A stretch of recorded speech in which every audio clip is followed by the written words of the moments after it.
Let's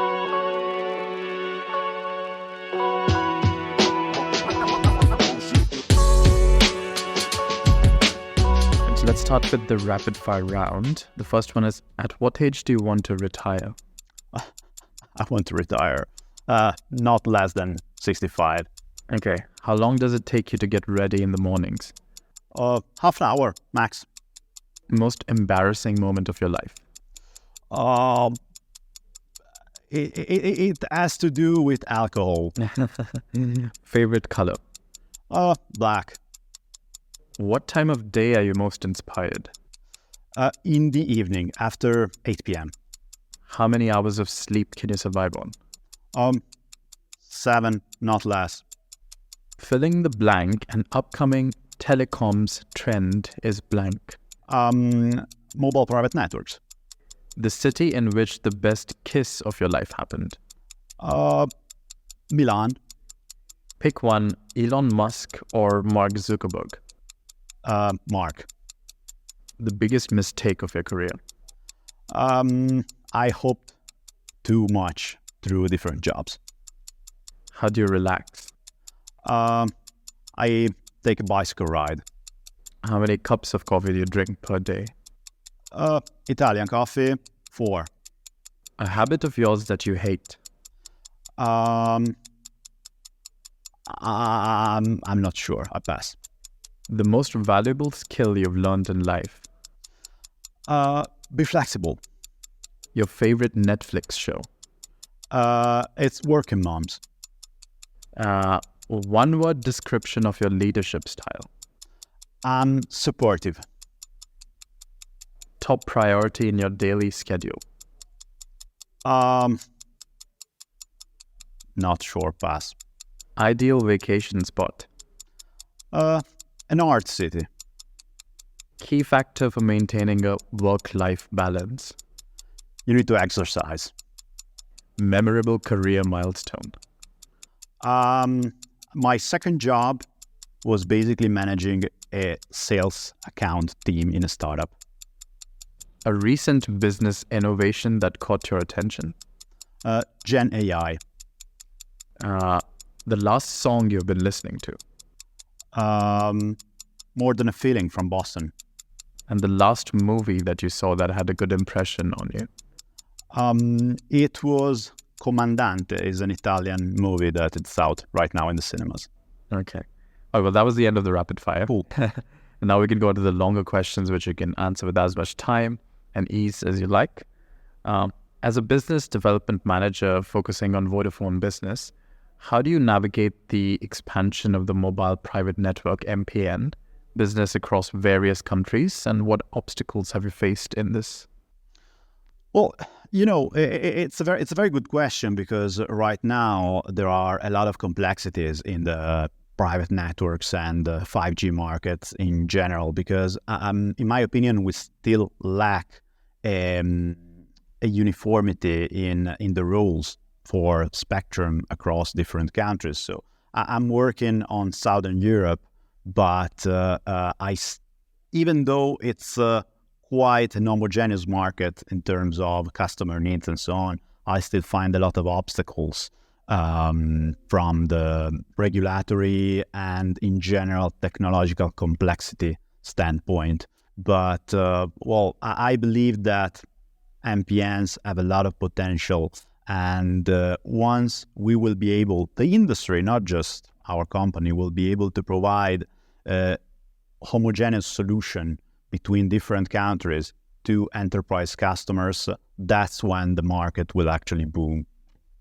And how does it differ from the Northern European market? Like, what are the particular complexities of the Southern European market? Well, the Southern European markets are very fragmented. They are usually considered as similar markets because, Spain, Italy, they are considered quite similar, but actually the regulations for the use of 5G spectrum are differ. They differ quite significantly from one country to another. In other countries we work in, like in Germany, in the UK, there is, for instance, what is called the industrial spectrum. So you have this spectrum that customers can apply for to the government. They can use it independently, and I think that's helping the market a bit. But of course, it's also risk. So we'll need to see in the future where industrial spectrum will lead, because if 5G will become another Wi-Fi with a lot of deregulation, this will be a failure. And how does your wide-ranging background in sales and marketing across different sectors influence your approach to innovating and strategizing for initiatives in mobility and connectivity? Well, actually, I have a very, very varied background, because I've worked in tech startups, I work in the automotive industry, I worked in telcos before Vodafone, and this is helping me quite a lot in adapting to the needs, the actual business model, the use cases of the customers. In fact, I think that I don't feel like I'm a telco guy. I'm not into telco-related technology. When I'm asked about which platforms do we use for data monetization and all those other very telco-specific topics, I'm not really into that. But I feel that my value in this role and in this company right now is to be the advocate for the customer. Whenever we talk about a customer in consumer services, in tech, in automotive, I'm really able to understand what they need and how we can deliver value to them. And so, considering all this experience, what are some common principles or strategies that you've tried to apply in this field? Well, the common strategy is always to try, at least. I don't want to be overconfident here, but to try and get into customer shoes. And my first the first moment when I say no to any solution that we are about to propose to a customer is whenever there is anything, even something that we don't sell ourselves, that is more efficient, cheaper, and that can deliver the same value. I mean, that's the first thing in the morning when I wake up. Are we delivering some solutions that is, an overkill, that is not that efficient? Because if the customer, we are in 2023, there's internet, there are analysts and so on. If there's something which is cheaper, more efficient than what we are proposing, the customer will find out, and it will not be good for us, as I'm speaking about reputation here. So that's the first thing we need to consider. So with managing teams, P&Ls, and multi-million euro projects, all of this requires strategic foresight. How do you balance the short-term goals with the long-term vision, especially concerning the future of mobility and connectivity? Well, this is not always easy, but I try to split my point of view quite evenly, and most of all, I try to pick my battles and to really focus on what will deliver value in the future. I mean, if you ask me for my priorities, for me, priority number one is what will deliver value to our company in 2, 3, 4, 5 years. Because we have sales teams that are focused in the short term. Of course, I need to support them, and I'm supporting them in their job and in my job. But my role really requires me to focus on what will deliver value in 5 years from now. And it's not always that easy, and sometimes it's colliding with short-term value. And in all this, how crucial is the consideration of cutting-edge technologies like AI, machine learning, or blockchain in achieving both these immediate goals and long-term visions? Well, this is something that we we need to realize, I believe as an industry, that if we don't leverage those enablers, someone else will do that. And someone else, some younger company, some smarter company will come in our markets because we have entry barriers for incoming players, but they are not always that high, and someone can overcome them. And at some point, if this someone is able to leverage all those technologies, they will be far smarter, far more efficient than us, and they will outrank us. So how easy is it for big companies to be agile or like flexible when it comes to new technologies in general? Well, we know that it's not always easy. Being a well-established company means having structures, having a lot of people, having best practices that are layered, built over years. With the Italian operating company, we have more than 20 years experience from the acquisition of Omnitel, which was one of the first, which was actually the second mobile service provider in Italy. So it's quite an old company, and it's not always, as I was saying, easy. But of course, we need to fight every day to make things happen. So given your experience in Agile project management, how has this methodology influenced your approach to leading projects, especially in industries where innovation and adaptability are crucial? Well, first of all, I learned that Agile, maybe right now a bit less, but there was a time when Agile was a buzzword that was everywhere in the industry. And well, just to cut it short, it helped me to be flexible and to be customer oriented. So particularly a methodology that I really loved, and I learned it while working at a design company, which is part of the Volkswagen Group in my automotive days, is design thinking. Design thinking really brings you closer to the customer needs. And I think it's something that even more than Agile needs to be applied by any company. Of course, any company which wants to be close to the customer, which wants to be customer driven.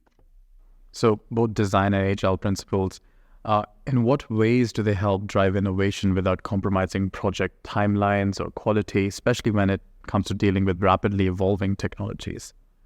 Well, first of all, we need to understand when Agile can be applied and when Agile cannot be applied. Because sometimes, having worked in different industries, I always heard Agile being repeated by project managers like 10 times a day, like they're paid to repeat 10 times per day the word Agile.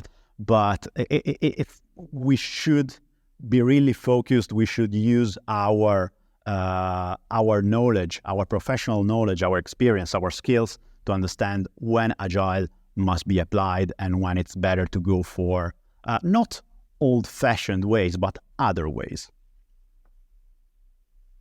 So with your expertise also in digital innovation, how do you foresee the role of emerging technologies like AI or IoT influencing the trajectory of MPN offerings in the telecom industry in the next decade? Well, this is quite a complex question, but I see, first of all, when we are talking about IoT, we have to consider that Vodafone is currently holding a leading position in the IoT market. Therefore, a lot of our customers in their Vodafone journey are coming from IoT services, IoT connectivity in particular. So mobile private networks are something that must be definitely an integral part of our IoT connectivity offering. So if a customer today has SIMs in their devices, those devices must be able to roam inside and outside of a mobile private network that is built for a specific use cases. So this is something that is absolutely of utmost importance. And more in general, private networks, if we talk about on the opposite of AI, mobile private networks can draw a lot of benefits from AI, particularly in terms of, backend. So implementing an MPN, providing reports on how this MPN is working, optimizing the traffic patterns.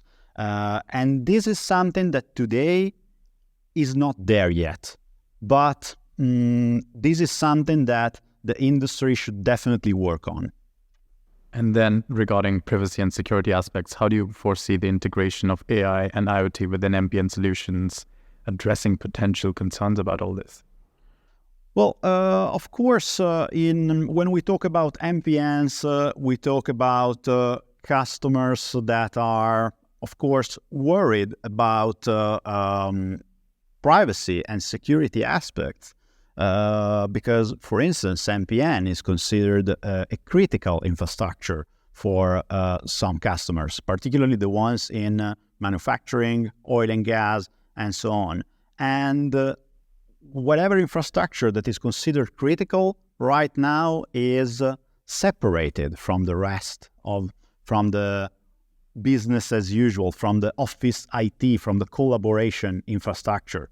Because, of course, if my infrastructure for office IT goes down, maybe I lose half a day of working if in the offices. If my critical infrastructure, if my mobile private network goes down for 6 hours, I have a lot of customers that can tell you easily 6 hours correspond of production. So in the manufacturing plant correspond to 6 million.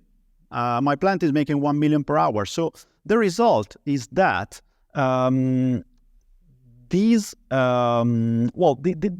situation is neither bad or good, will slow down the adoption of new technologies related to mobile private networks, because the point of view sometimes of the customer is that the more secured, the more disconnected from the rest of the world we are, the more secure we are. So ultimately, this will slow down quite a lot the adoption of those emerging technologies in the MPN market. And so how does one reach a fine balance between this concern and the other? Well, of course, this balance can only be found by starting. We need to start from somewhere, and particularly what I'm trying to do right now is to prove to customers that there are institutions, organizations, as concerned as they are about security and privacy, that are currently adopting specific technologies on top of a mobile private network. And I'm talking about the military, I'm talking about government organizations that, as you can imagine, they are very concerned about security, even national security aspects. But sometimes those organizations that maybe in the public discussion that might be perceived as slow, old, they are sometimes driving the adoption of those new technologies. So could you provide any memorable example of how AI or IoT integration might revolutionize specific aspects of MPN offerings that you've seen or that you're working on that you expect to happen? Well, there is one example that is very close to my daily business. That is IoT connectivity for cars. For years in this industry, I worked on IoT connectivity, and I provided IoT connectivity for car manufacturers. And car manufacturers have hundreds of thousands of vehicles that are on the road and they keep track of those vehicles. They're not tracking them, but for them, it's a live vehicle just because they have an IoT SIM inside.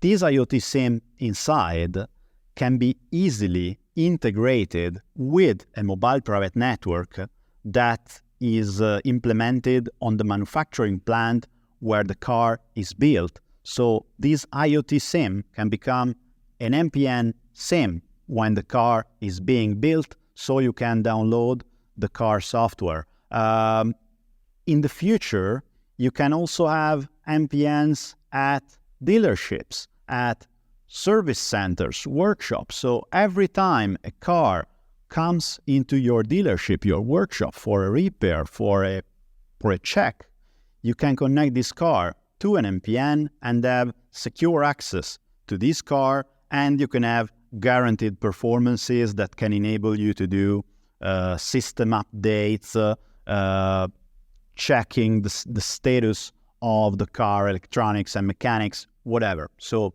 this is the closest example I can provide. So in this fast-changing environment with new innovation and all of these platforms that you're talking about, what are the key metrics or performance indicators that you prioritize when measuring success in your projects or initiatives? Well, my one and at the moment main metric is the actual adoption of the networks that we are implementing, because right now we are in a situation in the MPN market where we still have a lot of proof of concepts. Proof of concepts are good already because they start to get the ball rolling, and they are useful for customers to get familiar with the technology. But normally, proof of concept mean that the customer connects one device, 2 devices, 10 devices, and not for critical use cases. So the more SIM cards, the more devices I see connected to a mobile private network, the happier I am, because this means that the customer is transitioning from an actual proof of concept to a production solution. And this is ultimately the most meaningful indicator for us as a service provider, but for the industry in general when we talk about adoption of 5G. Mm-hmm. So do you have an example of a project where you successfully aligned customer value with shareholder interests, and which specific key performance indicators, KPIs, played a pivotal role in measuring the success of this initiative?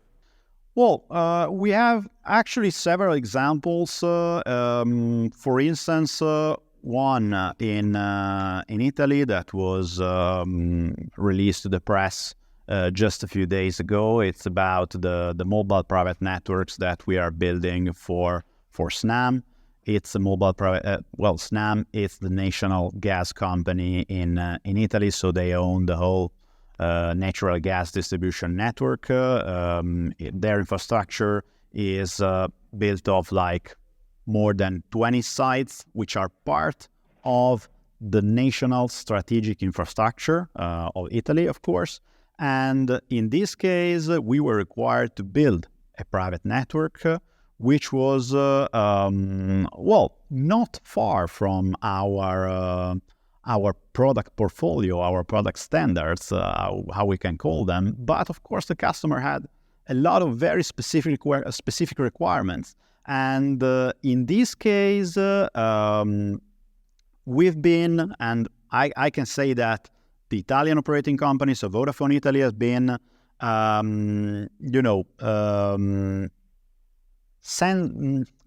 can I say, they have been smart enough also to have the right level of engagement for their management. The right people were involved immediately in the project, and right now the best. I will not talk specifically about KPIs, but I will just say that right now our best salespeople are the colleagues, the partners from Snam itself that are presenting with pride this solution to conferences, meetings with other customers, public technology events. So probably the customer right now spoke with the media much more about this solution, well, much more than we did. So let's pivot a little to 5G. What are some of the barriers to the adoption of private 5G, and what is the role of telcos in lowering these barriers, do you think? Well, as a telco, we see the whole value chain because we are deploying 5G since its inception, and even before its inception, we worked with regulators, with organizations to define this very standard. We work with technology vendors like Nokia, like Ericsson, Huawei, to define how the 5G would have been. And right now, what we are seeing in the market is that there are a lot of players, particularly in market where there is industrial 5G spectrum available, proposing 5G private networks, but customers are still struggling to find values. Well, of course, not all of them, but some of them. And some of those customers would like to, how can I say, start small. If you need, based on industrial spectrum, to build an actual private network from the ground up, you cannot start small. But there are players those are the telcos, that have a live 5G infrastructure. And of course, with the right, for the right use case, for the right perimeter, what telcos can do is to provide customers with a low effort, a low cost, but highly efficient solution based on public networks that can provide them at least a first glance of what a mobile private network is on the 5G standard, and can pave the way for either a growth, so they can start from a shared infrastructure and then deploy a private one, or they can just stick to the shared infrastructure and build their automation Industry 4.0 use case on this very infrastructure where they started from. And are there any specific industries or sectors where the barriers to adopting private 5G networks are much higher? Well, of course, the barriers are higher, the less the need for the performance of 5G are perceived. I have several customers in less, how can I say that, less technology-heavy verticals, like, I don't know, they're manufacturing basic glass products, or they are just manufacturing construction materials. And, in those verticals where automation is less present, of course, the need is far lower. They are okay with Wi-Fi, they are okay with other wireless technologies, and therefore, for these kind of customers to really get into those market segments, what we need to do, what the industry will need to do, is to actually lower the total cost of ownership of 5G solutions. So is there any skill gaps or expertise needed for operating private 5G networks? And are telcos supporting businesses in training and upskilling their workforce to do this?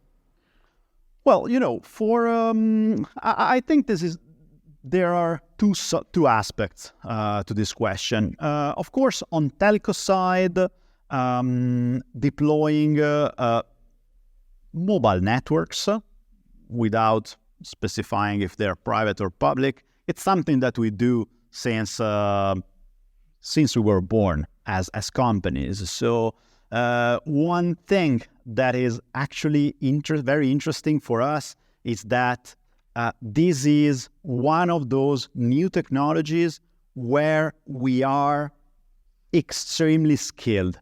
I mean, while maybe system integrators starting with the private networks business, they have to upskill their entire workforce, or at least the part of the workforce that will work on this business.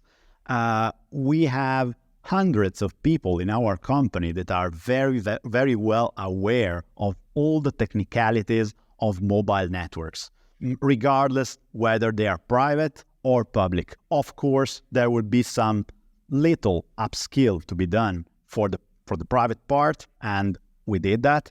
But we are in a very lucky position. It's quite different for end customers, because end customers right now, they are used for their networking solution to, at least to a certain extent, to directly work on network elements, to work on switches, to work on access points, on routers, and so on. With mobile networks, it's something that they are not ready to do. And that's the reason why mobile private networks are probably the solution where customers ask the most for a full managed service. So you manage multi-million euro projects in various industries. How do the complexities of executing such projects in the telecom sector, like the MPN, differ from those in other sectors like automotive or insurance? Well, we have to consider that of course, we have skilled personnel, we have skilled people working on private or public networks, regardless. But, of course, this is an advantage on one hand, but we also need to take into account that we have years and years and years of best practices built on building public networks. And so sometimes we just realize that we need to create some discontinuity to, just we have to push a little bit harder, because we are in a very complex organizations with multiple departments involved. Not all the time it's easy to find a compromise. So yeah, there's a little bit of work to be done in this direction, but it's something that once we find a way, we find a process, we find a package solution, and we all agree on that, then we are just going to the target. All right, so the last question for you is of a personal kind. What would you be doing in your life if not this? Well, it's a difficult question, because I will not say that this is what I was dreaming of when I was a child, but this is what I started dreaming of after I started doing it.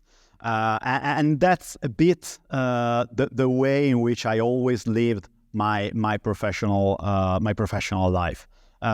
So right now, honestly, I cannot imagine myself in a different position. But probably, if I were to be in any different position, it would probably still be a customer-facing role, not a sales role.